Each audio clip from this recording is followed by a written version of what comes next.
ভাড়লে তুই কি করবি? আমি এলেই নি। ভালো ভালো ভালো।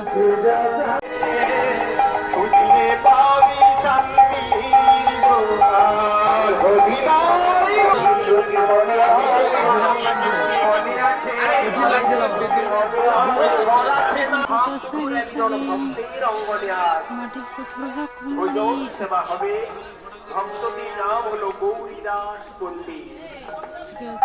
পিতার নাম হলো কৌশালী মিশ্র, মায়ের নাম কমলা দেবী। এরা ছিল 6 ভাই। এই 6 ভাইয়ের দামোদর, জগন্নাথ